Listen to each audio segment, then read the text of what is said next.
Hello दोस्तों, this is Pooja. Welcome back to my channel. कैसे हैं आप सब? होप्स अच्छे होंगे। प्रिपरेशन आप सभी की सीटेट के लिए हो चुकी होगी दोस्तों। तो आपके एग्जाम में केवल और केवल एक दिन रह गए हैं, तो क्या सावधानियां हमको बरतनी चाहिए और किस तरीके से अगर हमारी तैयारी नहीं हो पाई है, अगर थोड़ा बहुत भी कोई कमी रह गई है या फिर एग्जामिनेशन हॉल में हमारे पास टाइमिंग कम पड़ जाती है, तो कभी कभी हमें तुक्के लगाने की ज़रूरत पड़ती है।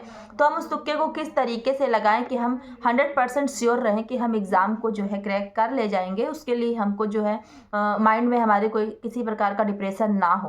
तो आज हम उसके बारे में बात करने वाले हैं, किस तरीके से मैंने तुक्के लगा के अपने 15 से 20 मार्क्स बढ़ाए थे और मुझे पता भी नहीं था कि मेरे इतने अच्छे मार्क्स आएंगे। बस यही लग रहा था कि हाँ 100 तक ही आ जाएंगे, पास हो जाऊंगी। लेकिन जब रिज़ल्ट आया तो मैं शॉक्ड ही रह गई। तो बहुत ही ज़्यादा मुझे बेनिफिट हुआ कि इस तरीके से अगर हम तुक्का लगाएंगे तो हम किस तरीके से अपना मार्क्स स्कोर कर ले जाएंगे। तो आइए जानते हैं कि किस तरीके से उस टाइम मैंने जो है तुक्के की स्ट्रैटेजी फॉलो की थी।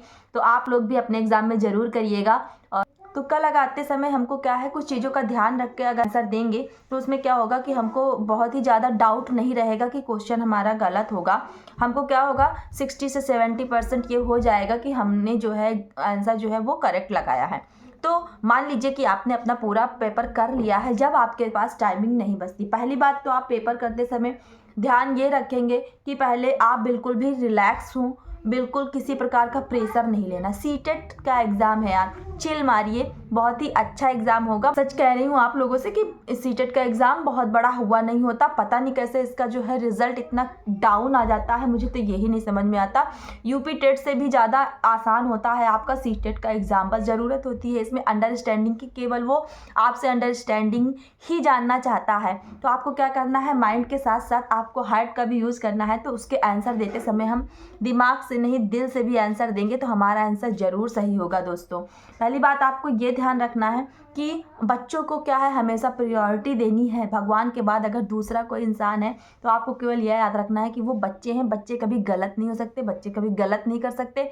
तो एग्ज़ाम में अगर आप ये चीज़ें ध्यान रखेंगे तो उससे क्या होगा कि आपके जो है मार्क्स बढ़ेंगे ही, घटने नहीं है दोस्तों। ये आपका पहला पॉजिटिव पॉइंट है, इसको आप हमेशा अपने माइंड में रखेंगे उस पूरे टाइमिंग में जब अब तक आप एग्ज़ाम देते रहेंगे तब तक। और दूसरे बाद जो हमारा सेकेंड पॉइंट आता है वो ये है दोस्तों कि एग्ज़ाम को देते समय हमको क्या करना है, जब हमें क्वेश्चन समझ में नहीं आ रहे हैं या हमको ऑप्शन समझ में नहीं आ रहा है, कोई क्वेश्चन इतना घुमा दिया गया है, हमारे पास उतना टाइमिंग भी नहीं है, तो जो सबसे लॉन्ग आंसर आपको लग रहा हो, आप ऑप्शन को चेक करेंगे। क्वेश्चन पे बहुत ज़्यादा टाइम नहीं देंगे। अगर आपको वो चीज़ नहीं आ रही है तो ऑप्शन से उसको आप क्रैक करने की कोशिश करेंगे। चारों ऑप्शन में देखेंगे कि आपने कोई किसी ऑप्शन के बारे में अगर आप जानते हैं तो आप उससे क्वेश्चन को पढ़ के रिलेट कर ले जाएंगे कि ये ऑप्शन सही है या गलत। अगर मान लीजिए कि आपको चारों ऑप्शन समझ में नहीं आ रहे हैं तो जो सबसे बड़ा ऑप्शन दिखे आपको, क्वेश्चन अगर आपका पॉजिटिव में पूछा हो और आपका आंसर भी पॉजिटिव में हो और लॉन्ग हो, तो आप क्या करेंगे, उसको टिक मार्क कर देंगे। तो होता है वही ऑप्शन आपका सही हो जाता है। फ्रेंड्स, मैंने अपना सीटेट दिया था 2019 में, तो उसमें एक क्वेश्चन आया था। मुझे क्वेश्चन पूरी तरीके से याद नहीं है, लेकिन हाँ मुझे उसका ऑप्शन ये है,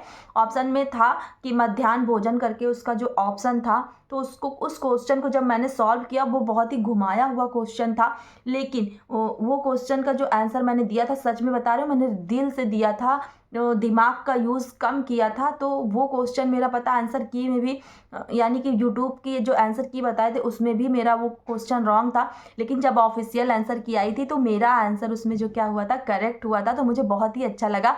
तब से मुझे ये हो गया ना कि कुछ आंसर अगर सीटेट में हम क्या है दिल से देंगे दिमाग की जगह, तो वो चीज़ क्या हो जाती है हमारी, कहीं ना कहीं सही हो जाती है दोस्तों। तो इन्हीं सब चीज़ों का ध्यान रखेंगे। बहुत ही अच्छे अच्छे क्वेश्चन होते हैं सीटेट के जो हमसे पूछता है, पेडागॉजी होती है पूरी। अगर आपने बाल विकास पढ़ा होगा तो आपको दिक्कत नहीं होने वाली है, क्योंकि सारे सब्जेक्ट में आपकी पेडागॉजी होती है। और SST पेपर 2 के लिए आप जो है सचिन सर की मैराथन जरूर देखिएगा दोस्तों, उससे आपको बहुत ही ज़्यादा हेल्प मिल जाएगी। आज भी आपके पास टाइमिंग है, अगर आज आप चाहें, अगर कुछ भी नहीं पढ़ा है, आप फटाफट मैराथन देखिए, पूरी रात भी जग सकते हैं, आपके पास पूरी रात का समय है। उसके बाद चिल मार के कल सोइएगा। हाँ, कल के लिए कुछ भी मत रखिएगा, क्योंकि कल के नाइट को जो है आपको पूरा रिलैक्स होना है। कल कुछ भी फालतू का नहीं पढ़ना है। अब जितना पढ़ना है आपको आज तक और अभी तक आप पढ़ सकते हैं। आज की रात है आपके पास, कल आपको रिलैक्स होना है और कमेंट करके ज़रूर बताइएगा कि आप लोगों ने एडमिट कार्ड डाउनलोड कर लिया है या नहीं किया है, प्रिंट आउट निकला या नहीं निकला। अगर नहीं निकाला होगा तो कल ज़रूर आप लोगों क्या करिएगा, ये सारी तैयारियां करके रख लीजिएगा दोस्तों, क्योंकि आपको एडमिट कार्ड में नहीं फंसना। कोई भी चीज़ दोस्तों ऐसी नहीं करनी है जिसका क्या हो जाए, कुछ आपको एग्जामिनेशन में बैरियर आ जाए, तो ये चीज़ें नहीं करनी है। आज से आपको ध्यान रखना है, अपने डाइट का ध्यान रखना है, हल्का फुल्का ही खाना है। और आपको जो है ये नहीं कि कुछ ठंडा सा पी लीजिए तो आपको जुकाम हो जाए, या कुछ भी हैवी खा लीजिए तो उससे क्या हो जाए, आपको एसिडिटी टाइप का कुछ भी हो जो कि आपके एग्जाम में बैरियर बने। तो इन चीज़ों का ध्यान रखिएगा, चिल मारिएगा, हंसते रहें, मुस्कुराते रहें और एग्ज़ाम दें। गॉड ब्लेस यू दोस्तों। आप सभी को, जितने भी व्यूअर्स मुझे देख रहे हैं, सबके 120+ मार्क्स आए, यही दुआ है मेरी। दोस्तों जानकारी अच्छी लगी हो तो चैनल को लाइक शेयर सब्सक्राइब जरूर करिएगा। मिलते हैं आपसे सभी से 21 जनवरी की मॉर्निंग में। आप सभी को एक बार फिर से बेस्ट ऑफ लक करने के लिए, क्योंकि मेरा भी एग्जाम रहेगा आप लोगों के साथ। मैंने सोचा कि क्यों नहीं एक बार फिर से एग्जाम दे लेते हैं। तो अगर टाइम रहा तो आप सबसे ज़रूर मिलूंगी, वरना जो है एग्जाम के बाद आपसे मिलूंगी और आंसर की के बारे में साथ में मिलकर चर्चा करेंगे हम और आप।